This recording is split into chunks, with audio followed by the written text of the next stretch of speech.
اس کے علاوہ کیا تمہیں میں اس چیز کے بارے میں اپنا بتاؤں جس کا تمام نیکیوں پر دار و مدار ہے؟ یعنی ہم جتنی نیکیاں کرتے ہیں تمام نیکیوں کا دار و مدار ایک چیز پر ہے۔ حضرت معاذ کہتے ہیں میں نے ایسا کیا رسول اللہ کون سی چیز ہے جس پر تمام نیکیوں کا دار و مدار ہے؟ تو حضرت معاذ کہتے ہیں نبی کریم صلی اللہ علیہ وسلم نے فَأَخَذَ بِلِسَانِهِ اپنی زبان پکڑے اور زبان پکڑ کر کہا تمام نیکیوں کا دار و مدار اس زبان پر۔ اور پھر حضرت معاذ کہتے ہیں یا رسول اللہ جو ہم گفتگو کرتے ہیں بات چیت کرتے ہیں کیا اس کے بارے میں پوچھا جائے گا؟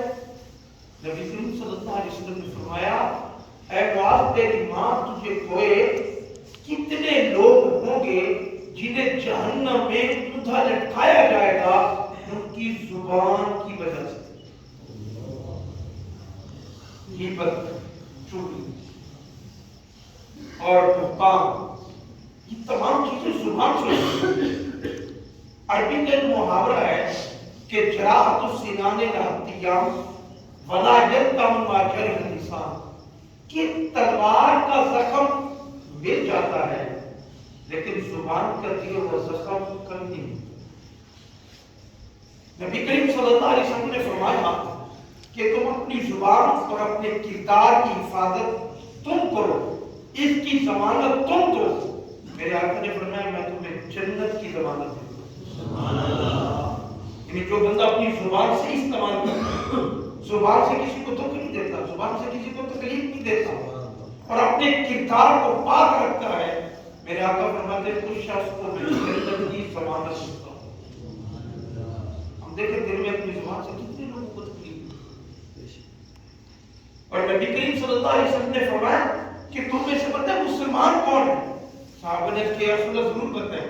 فرمایا المسلم من سلم المسلمون من لسانه و بیدہ، فرمایا تم میں سے کامل ترین مسلمان وہ ہے جس کی ہاتھ اور زبان سے دوسرے مسلمان محفوظ ہیں۔ نبی کریم نور مجسم طاہر سرکار مدینہ صلی اللہ علیہ وسلم فرماتے ہیں قیامت کے دن بہت سے لوگ ہوں گے جن کو اونچے کو جہنم میں دھکیل دیا جائے گا۔ پوچھا وجہ کیا ہے؟ فرمایا ان کے زبان کا تعلق نہیں ہے۔ ہم اپنی زبان سے مذاق کرتے ہوئے لوگوں کے دل دکھاتے ہیں، ہم زبان کے ذریعے نہیں پتہ چلتا اس وقت کہ ہم کیا کر رہے ہوتے ہیں۔ نبی کریم صلی اللہ علیہ وسلم نے خوبصورت مثال دی۔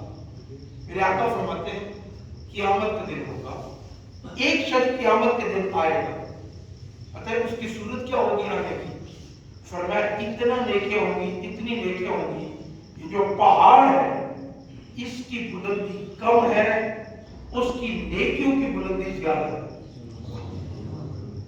لیکن پہلے سوال کیا کیا؟ میرے آقا فرما رہے ہیں مال مفلس، ایسا آگا تمہیں پتہ ہے مفلس کسے کہتے ہیں؟ نادار مفلس کسے کہتے ہیں؟ صحابہ نے کیا یا رسول اللہ ہم تو اسے کہتے ہیں جس کو پیسہ نہ ہو، دولت نہ ہو، غریب ہو، ہم اسے مفلس کہتے ہیں۔ رسول اللہ صلی اللہ علیہ وسلم نے فرمایا مفلس وہ نہیں، مفلس وہ ہے کہ قیامت کے دن آئے گا یہ پہاڑ جتنی اس کے پاس نیکیاں ہوں گی پھر بھی مفلس۔ صحابہ کہتے ہیں ہم حیران ہوئے کہ جس کے پہاڑ کتنی نیکی وہ مفلس کہتے ہیں؟ فرمایا اس نے اپنی دنیا میں زبان کا استعمال صحیح نہیں کیا، کسی کو گالی دی ہوگی، کسی کی غیبت کی ہوگی، کسی کی چغلی کھائی ہوگی، کسی کو زبان سے تکلیف دی ہوگی، تو وہ قیامت کے دن آئے گا نیکیوں کو پہاڑ ہوگا۔ ایک شخص آئے گا کہ اگر یا رسول اللہ اس نے زبان سے میری غیبت کی تھی، حکم ہوگا اس کی نیکی اسے دے دو۔ دوسرا آ جائے گا اس نے زبان سے مجھے تکلیف دی تھی، حکم ہوگا اس کی نیکی اسے دے دو۔ تیسرا آئے گا اس نے میری چغلی کھائی تھی، حکم ہوگا اس کی نیکی اور اسے دے دو۔ آیا تھا تو نیکیوں کا پہاڑ تھا، نیکیاں ساری ختم ہو جائیں گی، ابھی بھی لوگوں کے دل دکھائے ہوں گے، زبان کا استعمال صحیح نہیں کیا ہوگا، اب لوگ آتے رہیں گے ان کے گناہوں سے لیے جاتے رہیں گے۔ آیا تھا تو نیکیوں کا پہاڑ تھا، اب کھڑا ہے تو گناہوں کا پہاڑ ہے، صرف زبان کی وجہ سے۔